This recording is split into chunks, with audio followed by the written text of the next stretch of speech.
When you're looking for a new pair of tower speakers, there are lots of brands that can grab your attention. You can look at the B&Ws, you can look at the Focals, you can look at, there's a bunch, right? You can go to Best Buy and look at all the big box stuff. You can go to a HIFI show and look at all the esoteric high-end models that cost big dollars. Or you can go a different way. And that's what we're going to talk about today. There's a company called CSS Audio that does a lot of DIY products, right? They build kits. They also have finished products. And there's this guy named Jay Lee. And he's kind of like me, maybe not as good looking as I am, but he is an influencer and he talks about hi-fi products a lot. And he really knows what he's talking about. Well, these two companies, Jay Lee, Jay's Iyagi, and CSS Audio, they collaborated on a new product called the Typhon, right? And Typhon is a mythological beast from Greek mythology, one of the big baddies, child of Gaia and something else. Anyway, they built an interesting set of tower speakers that we're going to look at today. We're going to dig in, we're going to dissect these things, and I'm going to tell you all about them, both objectively and subjectively, right? I can cater to everybody. And hopefully this will help answer the question, and that's what we want to answer today.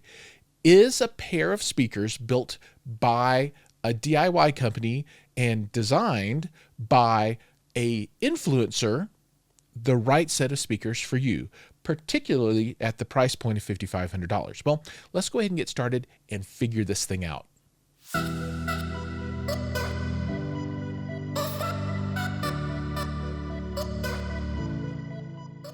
To get started, we're going to cover the physical speaker itself, and we're going to talk about the front, the sides, and the rear. The first thing you'll notice is that the speaker is broken up into two pieces, a top and a bottom. This is the base module, and it features two 7-inch paper cone drivers. On the top, you've got a soft dome tweeter, and then what appears to be the same 7-inch driver that's used in the base module, although this is crossed over into a three-way platform. So you have discrete bass, mid-range, and highs. As you go down to the bottom of the speaker, there's some nice steel outrigger feet, nice, really nice ones. I like them. And then a very prominent logo, CSS and Jay Lee. It's very large. I think other people have commented on this, and I'll make the same comment.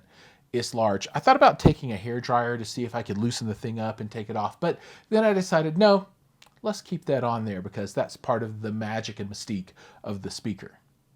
When you get to the side view of the speaker, the separate nature of the top and bottom becomes very apparent. Now, these are not attached in any way. You can just lift it off.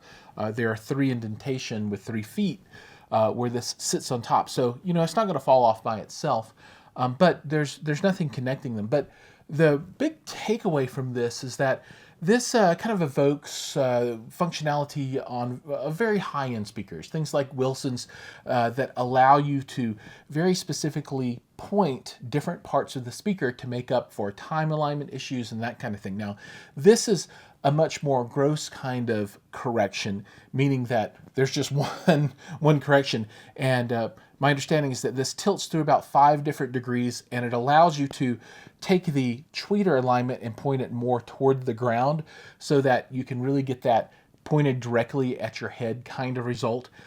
If you get this, it'll be something fun to play with. I think it'll just provide for endless hours of testing by audiophile types that want to get the perfect response out of the speaker. And this does give you a level of fine-tuning that you don't find in a speaker that doesn't have this type of separation.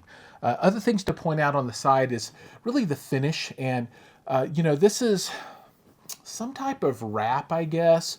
It looks like there's some metal here in the top. It looks really nice, but I will point out that the finish is pretty sensitive, so you definitely want to handle this thing with gloves. And, don't turn this upside down on carpet and drag it across the floor because you can mar it pretty easily. But it looks quite nice. The matte front is very attractive. The wood grain, and there are different colors that you can see on the website that you can purchase according to your taste. And then from a general shape, the unit is narrow at the front, flares here at the middle, and then tapers precipitously in the back to, I don't know, maybe 5 inches. So it has a kind of teardrop shape.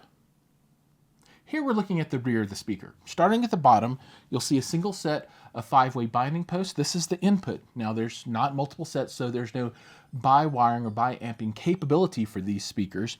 Above that, you'll see the port, rear firing port for the bass module. Moving up, you'll see the output, which runs through these included jumpers to the input on the top module. Remember, this is the mid-range and the tweeter, and then a knob. This doesn't twist, it pulls. So there's a pin that you pull out, and the leg here, I guess we'll call it, is spring operated. So as you open it up, pull it out, the leg will extend fully, and then you can move this up and down and then reinsert the pin into the position where you want this to be. And that allows you to tilt the top and aim it to your preference. To round out the physical features of the Typhon, you've got 2 separate physical magnetic grills. Now let's talk measurements, and specifically there are 2 things that I'm looking at, and that is bass response. Where do these things start falling off at? And then on the very top end, do these things look kind of neutral? Do they look kind of hot? Do they look subdued?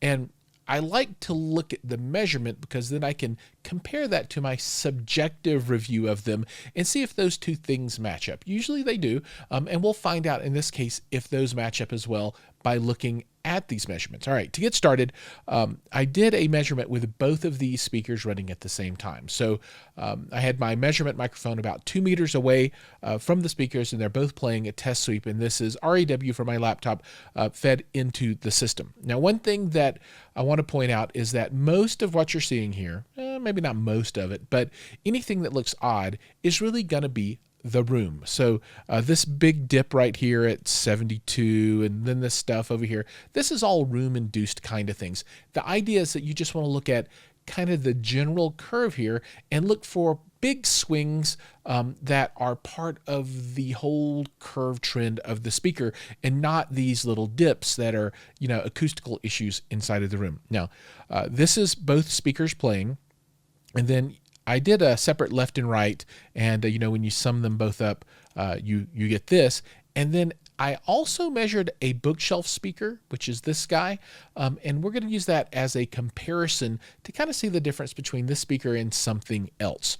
Now, let's take a look at the left channel, and the first thing that you'll notice is that if you look in between this band of 65 to 70 decibels here, this speaker is pretty darn flat all the way down to 20 hertz. And this shocks me to a certain extent. I anticipated seeing this get down to 30 or something like that and start rolling off.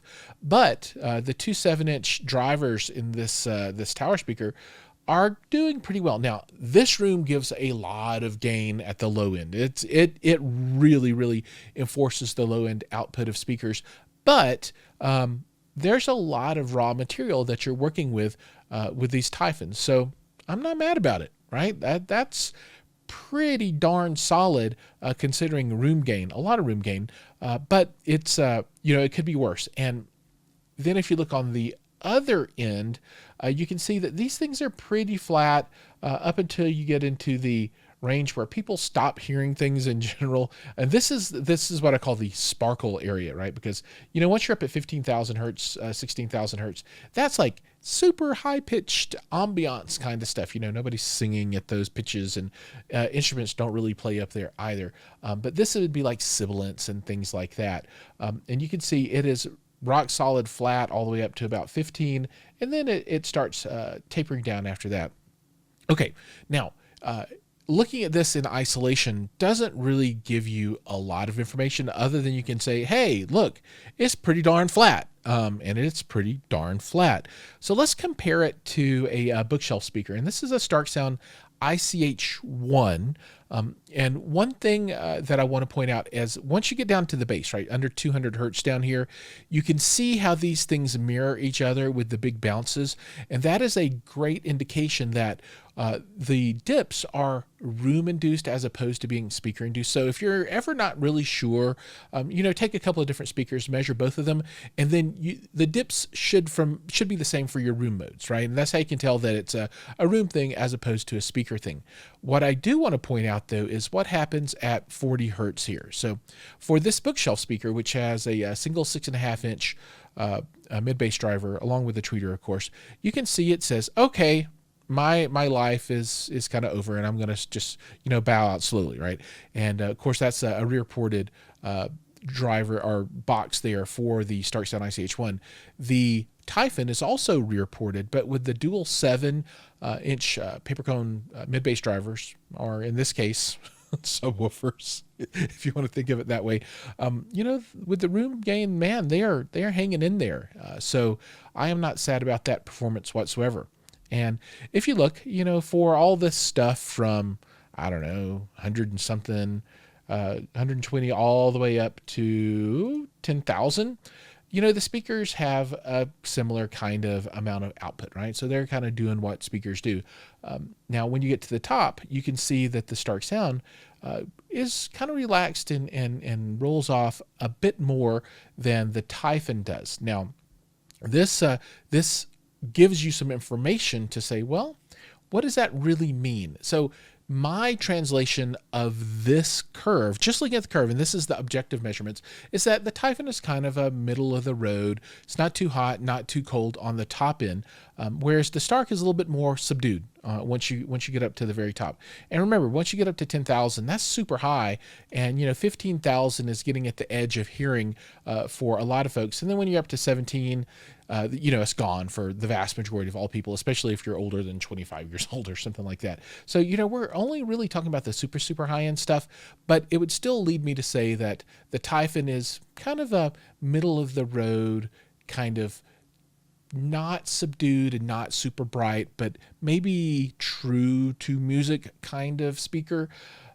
which is kind of where I like my speakers to be at. And maybe that's the reason that from a subjective point of view, which you'll hear in a bit, why I think it has a nice pleasing sound, because man, this thing is really flat all the way across. Now it's time to talk about probably the most important thing, and that's how the speakers sound. And to set the stage for that conversation, let's talk about the signal chain. So at the beginning of the chain, we've got Qobuz, that's the streaming service, and I manage that using a Roon server here at home. The Roon server delivers that music to a Weem Pro, which then via optical feeds a Gishelli J2 DAC. The output stage of that DAC goes to a topping pre-90 preamp, and from there we go to a Stark Sound A3 and then out to the speakers. All right, so that's the ABCs of how the music flows, and that produces the sound that we're listening to. Now, I want to talk about 3 songs, and I listen to a bunch of stuff, but today's audiophile music of the day is going to be Get Lucky by Daft Punk. That's got a lot of nice bass. It's not too low, but it will test your speakers out. So, if you don't get authoritative bass on this song, then something's wrong. You're missing a piece.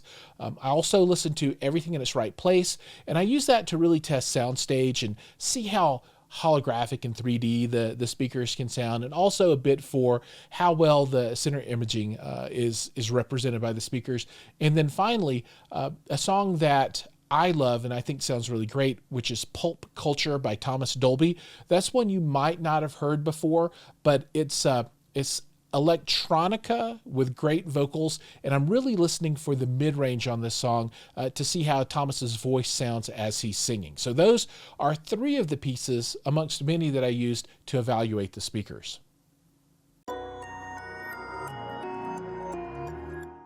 Now we're going to talk about how the speakers sounded to me, and we're going to talk about the bass, the mid-range, the treble, the sound stage, and then also the center image. And I think we'll kind of do those in reverse order. So to start off, let's talk about center image. I think this is an area where the speakers really excel, right? The center image was anchored very nicely. It was super strong, super tight, and it didn't waver. When there was something that needed to be there, it was there. And that also bled over into, as objects would pan left and right in the soundstage, they were very identifiable. If we talk about the breadth of the soundstage itself, a lot of this is going to be dependent on the way that you position the speaker, how much toe in you use, how you position tweeters up and down, that kind of stuff. So I think that's going to vary a bit more from person to person. The speakers didn't strike me as super crazy huge sound stage, but they were absolutely adequate. So maybe not a standout there, but absolutely a standout when it came to anchoring those different singers, instruments, and notes in space, as they are spread out in front of you. Now, from a sound perspective, let's get into that, and let's go from the bottom to the top. So we'll start with the bass, then hit mid-range, and then hit the treble. As I alluded to before, the bass was really surprising, shocking even. It really was. Now, I know that the room that I'm in has a ton of room gain, but the low end on these, for me, was almost adequate. I almost didn't want to add a subwoofer.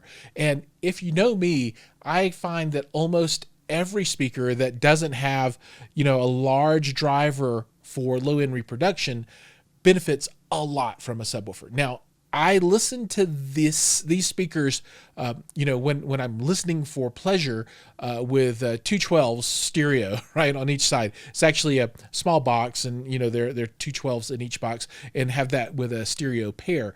But when I listen to these critically without subwoofers, everything was there, right? They played down really low. I think the only thing that you would miss out on is either electronica or rap music or, some type of organ music that plays super, super duper low down into the infrasonics.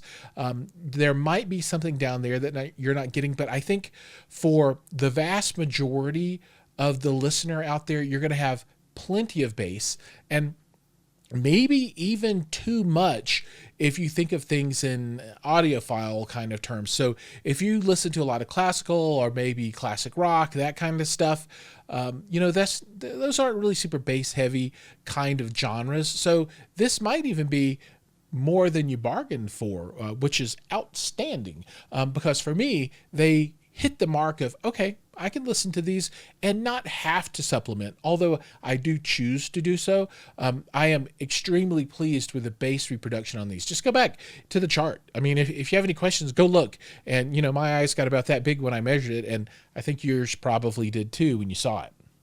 Mid-range falls into what I would call the neutral range, and this is where you want speakers to be when they're not really giving a lot of sound signature to that particular set of frequencies. A good comparison might be KEF speakers, and when I listen to KEF speakers, those have like a really strong and pronounced mid-range to me. And that could be maybe because they have less bass and less treble, so the mid-range comes out a bit more. But in this speaker, the mid-range does not jump out and kind of slap you in the face because the speaker is very well balanced. Not to say that the mid-range isn't detailed and nuanced, because it is, but it's not excessive, and it doesn't push forward. Now, if you want a speaker that does push forward in the mid-range, you would either need to do a little bit of EQing to this or look for something different that does that very specifically. But like I said, for me, I think this gives you a very neutral and true to tone mid-range, which really allows those vocals to speak to you in the way that they were intended to. That now brings us to the treble. And, I've listened to this a lot, and I've also listened to other people's opinions of these speakers. And it's really interesting, what I have developed from my own point of view, as opposed to others. I think a lot of other people feel that these are maybe on the brighter end and a bit forward on the treble. I think they are more toward the neutral-ish, maybe pushing slightly into forward. But for me, they're not too forward. Now, if they are, I know that, CSS is very happy to modify the tops and pull those down a little bit for you. So maybe you want to come down a couple of decibels or 3 decibels or whatever it is to make it roll off, or maybe start the roll off a little bit lower, change the crossover a bit. But for me, I was very happy with the sound that they produced, and I wouldn't want them to be less forward than they are. I think they did a great job of keeping just enough sparkle at the top end that let all of that stuff open up, and it gives you that really airy, spacious sound. So from my point of view, I was impressed by the high end. Now it's time to bring everything full circle. So if you remember back at the beginning, the question was, Is it right for you to buy a pair of speakers from a DIY company and a social media influencer? Well, I can't answer the question for you, but for me, after spending time with the speakers, I think the answer has become yes. I can understand how you might be skeptical, but the equipment speaks for itself. And if you take a look at those two pieces, CSS, they have a lot of expertise in designing and producing speakers. This isn't the first speaker that they've produced. They do plenty of finished speakers already. However, this is their flagship, and I think the input that they got from Jay has been nothing but beneficial. He had a great vision, and I think those two entities working together have produced a nice final product. Okay. So with that, thanks for watching. Please like and subscribe, ring the bell, do all those things. And as always, I'll see you guys in the next video.